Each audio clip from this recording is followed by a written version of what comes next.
Good morning, class 10. Today we will start a new chapter, A Letter to God. It's a very interesting chapter, a very beautifully written chapter. I am sure you will enjoy it. Before you read, they say faith can move mountains. But what should we put? What should we put our faith in? This is the question this story delicately poses. Lencho is a farmer who writes a letter to God when his crops are ruined, asking for 100 pesos. Does Lencho's letter reach God? Does God send him the money? Think what your answers to these questions would be and guess how the story continues before you begin to read it. So, the most interesting thing about this chapter is that Lencho, a poor farmer, writes a letter to God. Have you ever written or have you heard somebody writing a letter to God, and do you expect God to answer your letter? Let us see what happens in this story. The house, the only one in the entire valley, sat on the crest of a low hill. Crest means on the top of a low hill. From this height, one could see the river and the field of ripe corn dotted with flowers that always promised a good harvest. So, the Lencho's house was situated on the top of a hill, and from that height, one could see the river and the field of ripe corn dotted with flowers, filled with flowers that always promised a good harvest. The only thing the earth needed was a downpour. Downpour means a little bit of rainfall, some showers of rain, or at least a shower. Throughout the morning, Lencho, who knew his fields intimately, had done nothing else but see the sky towards the northeast. Why was he looking at the sky? Because he was expecting some rain, because his cornfields needed a downpour. Now we are really going to get some water, woman, he is saying to his wife. When he looks at the sky, he sees dark clouds and he is expecting some rainfall. The woman who was preparing supper is the last meal of the day. The woman who was preparing supper replied, "Yes, God willing." She is also hopeful and she says that if God wishes, then it will certainly rain today. The older boys were working in the field while the smaller ones were playing near the house until the woman called to them all, "Come for dinner." It was during the meal that, just as Lencho had predicted, big drops of rain began to fall.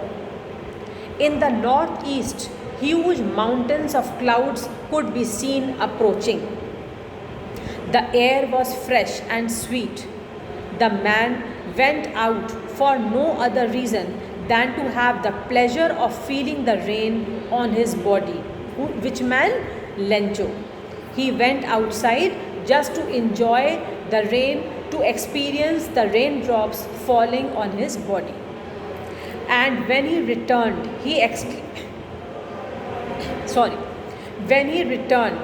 exclaimed, "These aren't raindrops falling from the sky, they are new coins."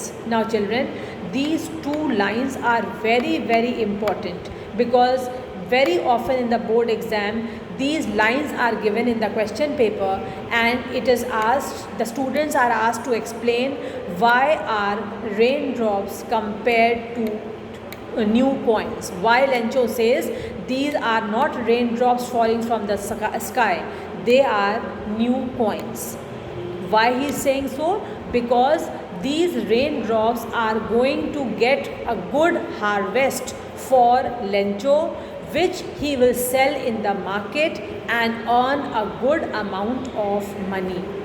I am repeating, The raindrops are compared to coins because these raindrops are going to help Lencho in getting a good harvest, which he will sell in the market and earn a good amount of money. That is why they are compared to new coins. The big drops are 10-cent pieces and the little ones are 5s. He says the big drops of rain are 10-cent pieces and the small drops are 5s. With a satisfied expression, he regarded the field of ripe corn with its flowers draped in a curtain of rain. But suddenly, a strong wind began to blow, and along with the rain, very large hailstones began to fall. Do you know what are hailstones? They are balls of ice. In Hindi we call ole. When hailstones fall, they prove to be very harmful, they are very disastrous because they spoil the fields, they completely ruin the harvest, they ruin the crops. So initially when it was raining, Lencho was very happy. But suddenly what happened? Strong wind began to blow and the strong wind was followed by hailstones. Hailstones began to fall, which completely destroyed the cornfield. These truly did resemble new silver coins. They were white in color, so initially they looked as if silver coins were falling from the sky. The boys, exposing themselves to the rain, ran out to collect the frozen pearls. The little boys were very happy when initially hailstones began to fall because they were collecting these frozen pearls. But gradually the situation became worse and worse. "It's really getting bad now," exclaimed the man. "I hope it passes away." He is praying to God that let these hailstones pass away quickly. Let the strong winds stop. But it did not happen. It did not pass quickly. For an hour, the hail rained on the house, the garden, the hillside, the cornfield, on the whole valley. So for 1 hour, imagine, the hailstones continue to fall. And 1 hour is enough for the crops to get ruined. The field was white, as if covered with salt.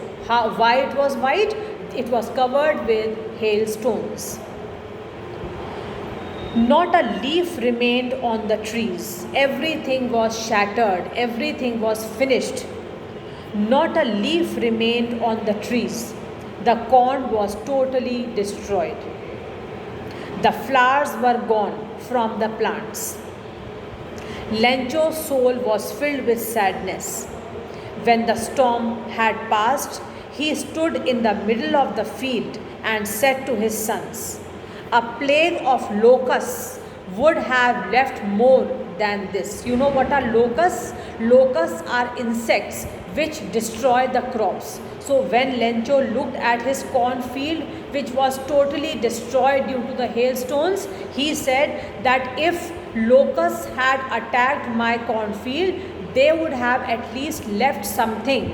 But this hailstone has left nothing. The hail has left nothing. This year we will have no corn. That night was a sorrowful one. All our work for nothing. He is saying that all hard work that we have done till now, everything has gone waste. Everything has resulted in a zero because of the hailstones. There is no one who can help us. We'll all go hungry this year. You can well imagine if a poor farmer does not get money by cutting his harvest, how he will earn money, how he will spend his remaining year. He has to wait for another 1 year for that harvest. But in the hearts of all who lived in that solitary house, solitary means all alone. The house was all alone because it was situated on the crest of a low hill. But in the hearts of all who lived in that solitary house in the middle of the valley, there was not a single hope. There was a single hope, help from God. There was no other hope from anywhere else, only they were hopeful that God is the only help now. Nobody else can help them. Don't be so upset, even though this seems like a total loss. Remember, no one dies of hunger. All through the night, Lencho thought only of his one hope, the help of God, whose eyes, as he had been instructed, see everything, even what is deep in one's conscience. So, Lencho is hopeful that God is watching everything. God is seeing everything. Since his childhood, he had been instructed that God helps everybody. God sees everything. Even if you don't say your problems, still what is happening in your mind, what is in your conscience, what is in your heart, God knows everything. So he has one faith in God. He has hope in God. Lencho was an ox of a man. That means he was as hard working as an ox. Ox is a very hard working animal. So similarly, Lencho was a very hard working person. Lencho was an ox of a man, working like an animal in the fields, but still he knew how to write. Although he was a poor farmer, but he knew how to write. The following Sunday at daybreak means in the morning, early morning, he began to write a letter which he himself would carry to town and place in the mail. It was nothing less than a letter to God. So what did he decide? He decided that he will write a letter to God and he will go to the town the next morning and put it in the mail box. God, he wrote, if you don't help me, my family and I will go hungry this year.